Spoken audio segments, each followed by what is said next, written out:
15th day in the month of February 2026. A beautiful afternoon to you. Welcome to Newsline and Melody 100.7 FM here in our United Kingdom studios. I am Elizabeth Awoku. Let's dive into the headlines. Nigeria, Angola sign visa exemption for diplomatic passport holders. National Assembly moves to shift presidential poll to February 13. US sanctions 8 Nigerians over links to Boko Haram, cybercrime. And on the foreign scene, UK's time vows crackdown on social media firms to protect kids. And on sports news today, Nigeria awaits FIFA verdicts on NFF protest over DR Congo's alleged ineligible players. Here is the news in detail, starting with national stories.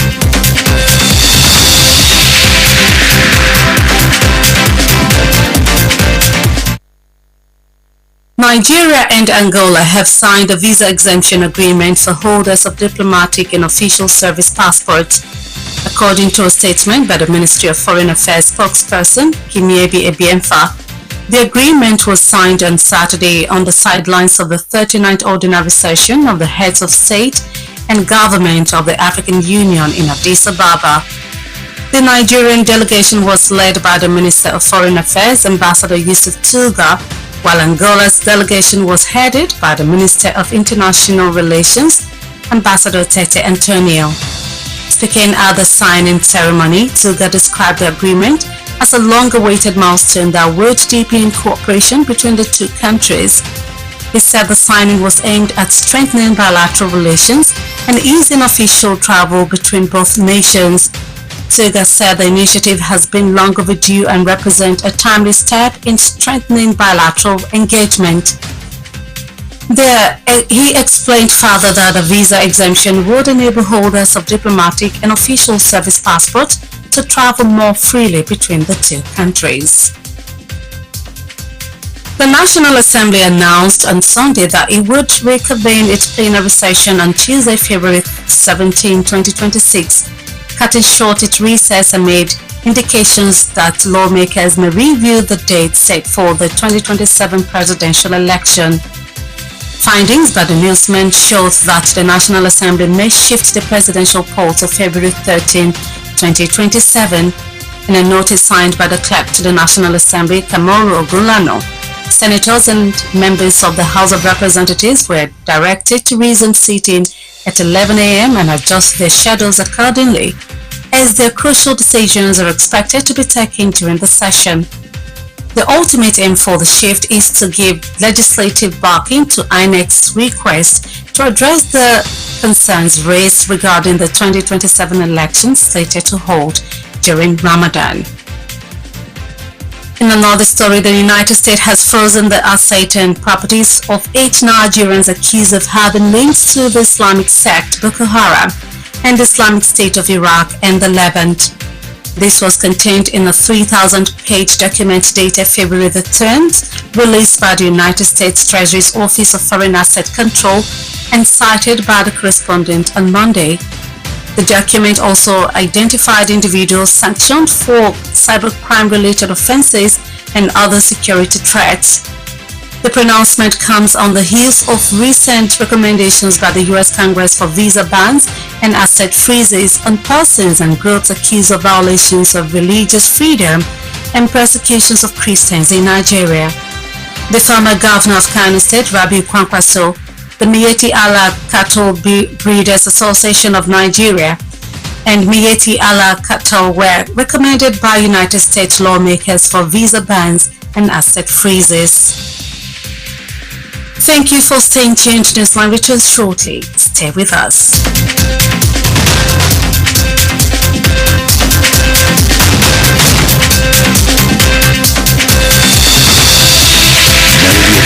One 100.7. Doing business without advertising is like winking at a girl in the dark. Do not be like a potential bachelor who is busy cutting an eye for a beautiful lady in a very dark room. Give your business the much-needed publicity it deserves. Come do business with us by advertising your goods and services on Melody 100.7 FM Ibadan, and let's use our platform to uplift your own. Advertise with us by contacting our marketing department at number 2 NB Mapadero Street, Bodewasini, Basharu, Ibadan, Oyo State, Nigeria. Telephone 0915-500-107. That is 0915-500-1007. You can also follow us on all our social media platforms at Melody 107 FM. At Melody FM Ibadan, we help make your business to blow. Yaga yaga. Melody FM, your real home of entertainment. Stay cool, stay cool. This Melody. Melody FM 100.7.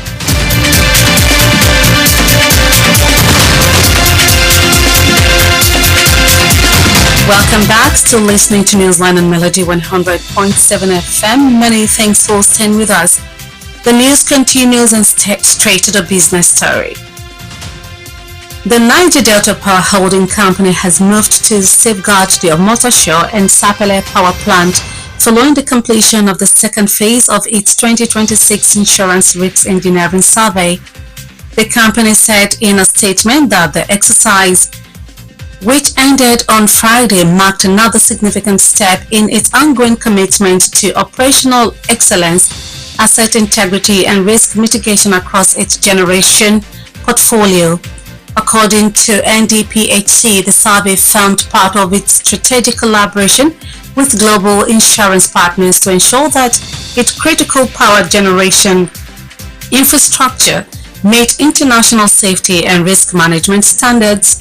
The comprehensive assessment covered equipment condition evaluations, operational safety procedures, maintenance protocols, and environmental risk factors, with the aim of strengthening plant reliability while reducing exposure to operational and financial risks.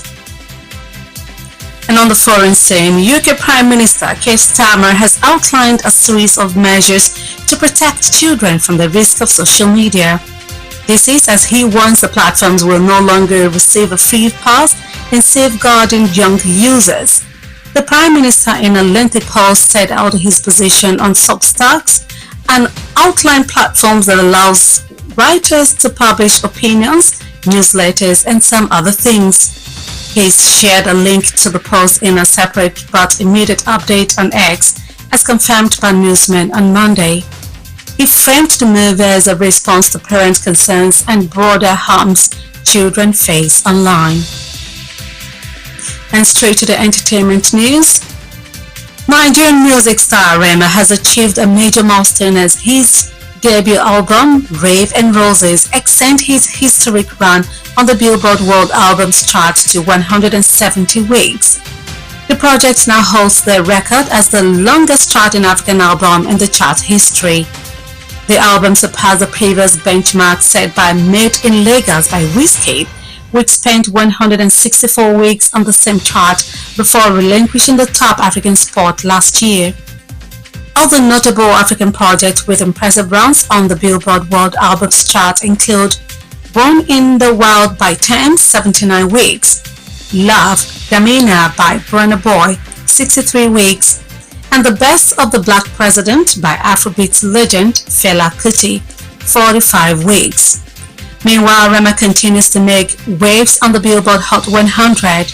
This week, he secured his second entry on the chart with Second Hand, a collaboration with American rapper Don Toliver, debuting at number 29.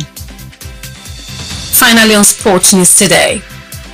Tension is mounting across the country as Nigerian football fans await a decisive ruling from World Football Governing Body FIFA on a formal petition filed by the Nigerian Football Federation (NFF) against the Democratic Republic of Congo Football Federation. The petition stems from Nigeria's dramatic 4-3 penalty shootout loss to the Democratic Republic of Congo in the 2026 World Cup African Playoff Final held in Morocco last November. The defeat initially ended the Super Eagles' hopes of securing direct qualification for the 2026 FIFA World Cup, which will be co-hosted by the United States of America, Canada and Mexico. However, in a move that could dramatically alter Nigeria's World Cup trajectory, the NFF filed a formal complaint on December 15, 2025, alleging that 6 Congolese players who had recently switched international allegiance were ineligible to feature in the decisive encounter. The Federation argues that the players' eligibility status did not comply with FIFA regulations governing nationality switches and competitive appearances. Sources close to the matter indicate that FIFA has completed its review of the documentation submitted by both parties and is expected to announce its verdicts today. The decision carries far-reaching implications not only for both national teams but also for the structure of the upcoming qualification process. Before we end Newsline, here is a recap of the highlight. Nigeria, Angola signed visa exemption for diplomatic passport holders. National Assembly moves to shift presidential poll to February 13. US sanctions 8 Nigerians over links to Boko Haram cybercrime. And on the foreign scene, we told the UK's Tamar vows crackdown on social media firms to protect kids. And lastly, we also told you on the sport news, Nigeria awaits FIFA verdict on NFF protest over DR Congo's alleged ineligible players. We've come to the end of Newsline and Melody 100.7 FM. Kindly join us on all our social media platforms for more news stories and excellent programming. Newsline was compiled and produced by Kudirat Hakima Pampa and Babola Egunfemi. Edited by Iyitayo Olushola. I am Elizabeth Awoku. Just stay tuned for the Yoruba version of the news shortly. Good afternoon and thank you for listening.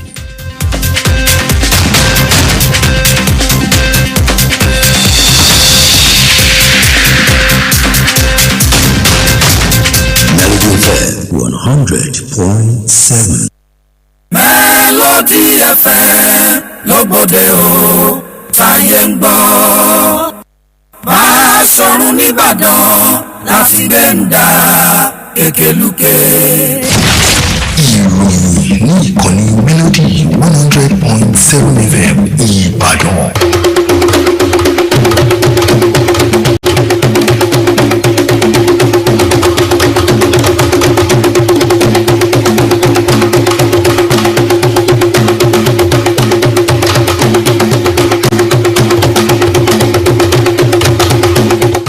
Mo kí yín ẹ káàsán àsìkò iṣẹ́ látàárọ̀ àkójọpọ̀ ìròyìn ló ń dé sí etí ìgbọ̀nyìn láti ìkànnì Melody 100.7 FM Ìbàdàn. Adenike Adesoye lóníròyìn yìí ṣáájú ẹgbẹ́ kókó oníròyìn náà. Orílẹ̀-èdè Nàìjíríà àti ilẹ̀ Angola buwọ́lu ìwé àdéhùn láti fààyè gba àwọn aṣojú orílẹ̀-èdè méjèèjì láti ṣe ìrìnàjò wọlé jáde láàrin àwọn orílẹ̀-èdè méjèèjì yìí láì gba ìwé ìrìnnà físà. Ilé ìgbìmọ̀ aṣòfin àpapọ̀ ilẹ̀ yìí ń gbé ìgbésẹ̀ láti sún ètò ìdìbò ààrẹ síwájú di ọjọ́ 13 oṣù kejì. Ilẹ̀ Amẹ́ríkà gbé ìbáwílé àwọn ọmọ ilẹ̀ Nàìjíríà 8 lórí látàrí pé wọ́n so mọ́ ikọ̀ alákatakítí Boko Haram àtàwọn ìwà ọ̀daràn míì lórí ìtàkùn ayélujára. Olóòtú ìjọba ilẹ̀ Gẹ̀ẹ́sì jẹ́jẹ́ láti kọjú ọ̀rọ̀ sí àwọn ìtàkùn ayélujára lójúnà àti dáàbòbò àwọn ọmọdé. Lábala eré ìdárayá, orílẹ̀-èdè Nàìjíríà ń dúró de ìdájọ́ àjọ FIFA lórí ìfẹ̀hónúhàn àjọ NFF lórí wípé ilẹ̀ olómìnira DR Congo ṣe àmúlò àwọn agbábọ́ọ̀lù tí kò yẹ. Ìròyìn ọ̀hún rèé lẹ́kùnrẹ́rẹ́.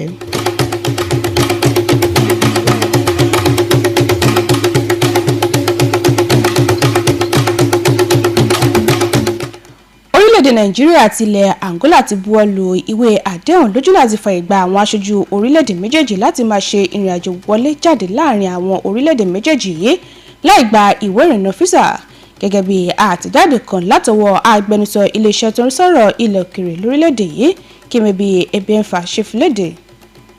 Ìwé àdéhùn náà ni wọ́n buwọ́lù ní ọjọ́ Àbámẹ́ta lẹ́gbẹ̀ẹ́ ìpàdé àwọn adarí orílẹ̀-èdè àti ìṣèjọba nínú àjọ ìṣọ̀kan ilẹ̀ adúláwọ̀ èyí tó ń lọ lọ́wọ́ ní Addis Ababa ìkọkàndín ní ogójì irú rẹ̀. Àwọn aṣojú orílẹ̀-èdè Nàìjíríà yìí ní mínísítà fọ́rọ̀ ilẹ̀ òkèèrè ambassador Yusuf Tuga Kosode nígbàtí mínísítà fọ́rọ̀ àjọṣepọ̀ àgbáyé ní ilẹ̀ Angola ambassador Tete Antonio kó àwọn aṣojú ilẹ̀ Angola sódì bákan náà. Nígbàtí ó sọ̀rọ̀ lórí ìbuwọ́lù náà, Tuga ṣàpèjúwe àdéhùn gẹ́gẹ́ bí àṣeyọrí tí wọ́n ti ń dúró dè látọjọ́ tó ti pẹ́, èyí tí yóò túnbọ̀ jẹ́ kí ìfọwọ́sowọ́pọ̀ láàrin àwọn orílẹ̀-èdè méjèèjì kó rinlẹ̀ sí i. Ó ní ìbuwọ́lù ọ̀hún ni ó wà láti jẹ́ kí àjọṣepọ̀ láàrin àwọn orílẹ̀-èdè méjèèjì kó túnbọ̀ gúnmọ́ àti láti mú ìrọ̀rùn dé bá lílọ bíbọ̀ àwọn aṣojú láàrin àwọn orílẹ̀-èdè méjèèjì. Tuga ṣe lálàyé pé ìgbésẹ̀ náà ni ó yẹ kó ti wáyé látọjọ́ tó ti pẹ́ àmọ́ tó sì bọ́ sí àsìkò tí ó sì ro àjọṣepọ̀ wọn lágbára sí i.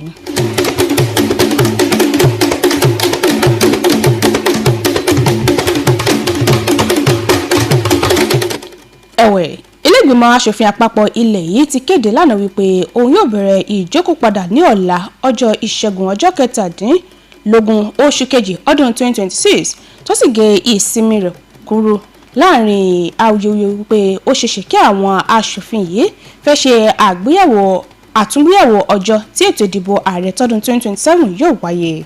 Ìwádìí àwọn oníròyìn fi hàn pé ilé-ìgbìmọ̀ aṣòfin àpapọ̀ ilẹ̀ yìí ló ṣeéṣe kó sún ètò ìdìbò ààrẹ sí ọjọ́ 13 oṣù kejì ọdún 2027. Nínú ìwé tí akọ̀wé ilé-ìgbìmọ̀ aṣòfin àpapọ̀ ilẹ̀ yìí Kọ̀mọ́rù Ògúnlànà buwọ́lù, àwọn ọmọ ilé-ìgbìmọ̀ aṣòfin àgbà àti àwọn ọmọ ilé-ìgbìmọ̀ aṣojúṣòfin ni wọ́n ti pàláṣẹ fún láti wà níjókòó láago 11 òwúrọ̀ ọ̀la níbi ó ṣe jẹ́ pé wọn yóò máa ṣe àwọn ìpinnu tó ṣe gbòógì láàkó ìjókòó ilé náà. Ìgbésẹ̀ yìí ni ó wáyé lójúnà àti fún ìpinnu àjọ INEC ní àtìlẹ́yìn òfin lójúnà àti yanjú àwọn ìkọminú tí ó ń jẹyọ lórí ètò ìdìbò ààrẹ ọdún 2027 èyí tó yẹ kó wáyé láàkó àwẹ̀ Ramadan.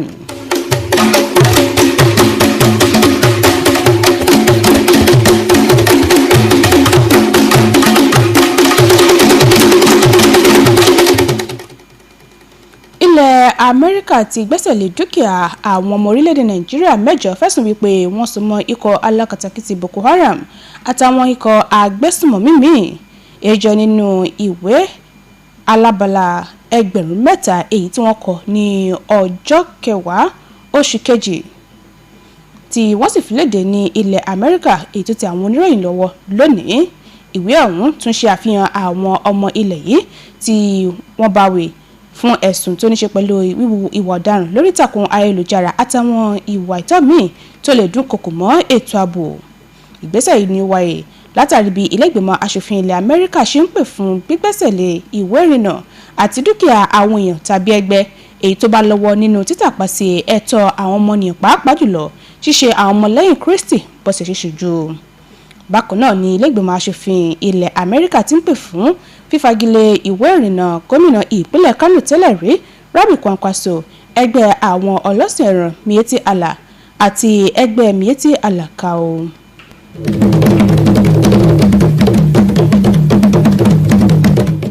Àkójọpọ̀ ìròyìn lẹ́ ń gbọ́ lọ́wọ́ láti ìkànnì Melody 100.7 FM Ìbàdàn. Ìròyìn tẹ̀síwájú láìpẹ́.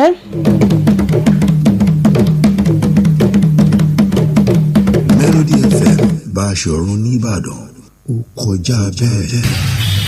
Níbo ló ń lọ? Mo ń lọ kéde ọjà mi ní rédíò kan bẹ́ẹ̀ ni. Níbo?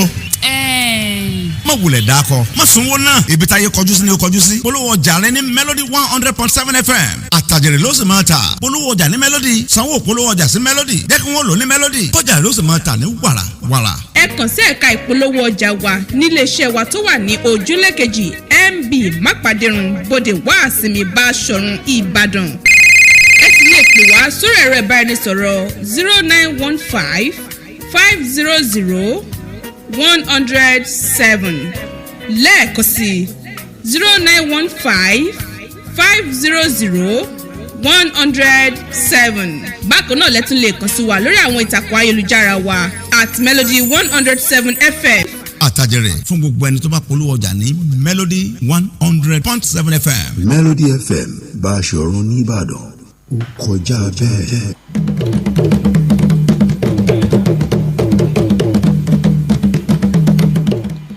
káàbọ̀ padà àkójọpọ̀ ìròyìn tẹ̀síwájú lábala okòwò. Iléeṣẹ́ apínnálẹ́kùn Niger Delta ti gbé ìgbésẹ̀ láti dáàbòbò ìtàkùn apínná ọmọtọ́ṣọ́ àti Sapele lẹ́yìn tí wọ́n parí ìṣìkejì àbẹ̀wò ìdójútòfò tọdún 2026. Iléeṣẹ́ ọ̀hún sọ nínú àtẹ̀jáde kan wípé ìgbésẹ̀ náà èyí tí ó wá sópin ní ọjọ́ Ẹtì sàmì ìgbésẹ̀ kan gbòógì nínú ìfarajìn rẹ̀ lójú láti rí dájú pé ìṣọwọ́ṣiṣẹ́ rẹ̀ lọ bó ti tọ́ àti bó ti yẹ àti láti mú àdínkù bá ewu lórí àwọn ìtàkùn àpínná ọ̀hún. Gẹ́gẹ́ bí iléeṣẹ́ náà ṣe sọ, àbẹ̀wò náà ni ó jẹ́ ara àjọṣepọ̀ kan gbòógì pẹ̀lú àwọn alájọṣepọ̀ rẹ̀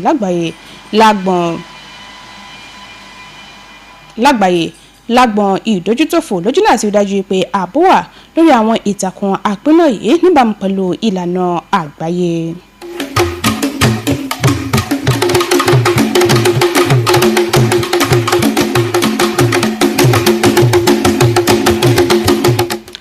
Nílẹ̀ òkèèrè, olóòtú ìjọba ní ilẹ̀ Gẹ̀ẹ́sì Keir Starmer ti yànnàná ọ̀kanòjọ̀kan ìgbésẹ̀ tí yóò di gbígbé lójú náà ti dáàbòbò àwọn ọmọdé lọ́wọ́ ewu ìtàkùn ayélujára. Èyí wáyé níbi ó ṣe kìlọ̀ pé àwọn ìtàkùn ọ̀hún ò ní àǹfààní tààrà mọ́ lójú náà ti dáàbòbò àwọn ọmọdé tó ń ṣe àmúlò àwọn ìtàkùn ayélujára yìí. Olóòtú ìjọba náà nínú ọ̀rọ̀ tó fi léde lórí ìtàkùn ayélujára Substack sọ igun tí ó dìmú lórí ọ̀rọ̀ náà tó sì tún fi léde lórí ìtàkùn X bákan náà tó sì tẹ àwọn oníròyìn lọ́wọ́ lónìí. Ó ní ìgbésẹ̀ náà jẹ́ ara ìdáhùn sí ìkọminú àwọn òbí àti ewu tí àwọn ọmọdé ń kojú lórí ìtàkùn ayélujára.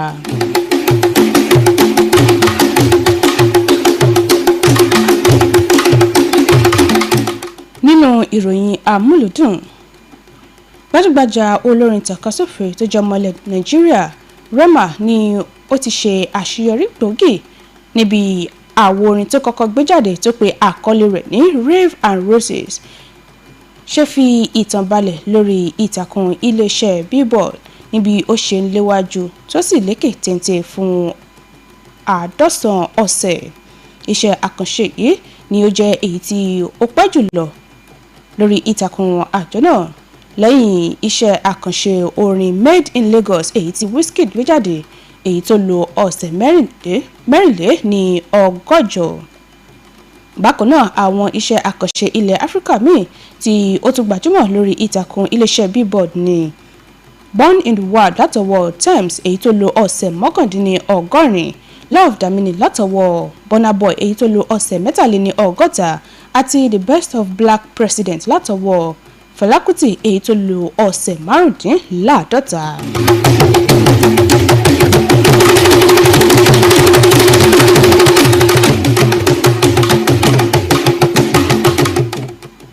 Lábala eré ìdárayá, ìbẹ̀rùbojo ti ń wáyé káàkiri orílẹ̀-èdè yìí níbi àwọn olólùfẹ́ bọ́ọ̀lù aláfẹsẹ̀gbá nílẹ̀ Nàìjíríà ṣe ń dúró de ìpinnu èyí tí ìgbìmọ̀ alákòóso àjọ FIFA yóò fi léde lórí ìwé ẹ̀sùn tí àjọ tó rí sí bọ́ọ̀lù aláfẹsẹ̀gbá ní orílẹ̀-èdè Nàìjíríà NFF fi léde tako àjọ tó rí sí bọ́ọ̀lù aláfẹsẹ̀gbá nílẹ̀ Congo. Ìwé ẹ̀sùn ọ̀hún ni ó wáyé látàrí bí ilẹ̀ Nàìjíríà ṣe fìdí rẹmi sọ́wọ́ ilẹ̀ olómìnira Congo nínú ìdíje láti kójú òṣùwọ̀n fún ife ẹ̀yẹ àgbáyé tọdún 2026 ní ìpele goliwomi kí n gbà sí ọ. Ìfìdírẹmi ọ̀hún ni ó fòpin sí ìrètí ikọ̀ Super Eagles láti kójú òṣùwọ̀n fún ìdíje ife ẹ̀yẹ àgbáyé ti ọdún 2026 èyí tí ilẹ̀ Amẹ́ríkà, ilẹ̀ Canada àti Mexico yóò gba àlejò rẹ̀. Wáyé o, nínú ìgbésẹ̀ tí ó ṣeéṣe kó mú àyípadà wáyé fún ìrètí orílẹ̀-èdè Nàìjíríà, àjọ NFF kọ ìwé ẹ̀sùn ní ọjọ́ 15 oṣù kejìlá ọdún 2025 tó sì fẹ̀sùn kan àwọn agbábọ́ọ̀lù ilẹ̀ Congo 6 wípé wọ́n ti pààrọ̀ orílẹ̀-èdè wọn èyí tí kò bá ìlànà àjọ FIFA mu. Bákan náà ni wọ́n ṣe lálàyé pé ìkójúòṣùwọ̀n àwọn agbábọ́ọ̀lù yìí ni ó tako ìlànà àjọ FIFA. àwọn tí ó mọ bí nǹkan ṣe ń lọ lórí ọ̀rọ̀ ọ̀hún ti wá fi hàn pé àjọ FIFA ti ṣetán tó sì ti parí gbogbo àgbéyẹ̀wò lórí àwọn ìwé tí igun méjèèjì fi ṣọwọ́ tí ìrètí sì wà wípé yóò kéde ìpinnu rẹ̀ lónìí. Ìpinnu yìí ni ó jẹ́ èyí tí ó ṣe pàtàkì fún igun méjèèjì.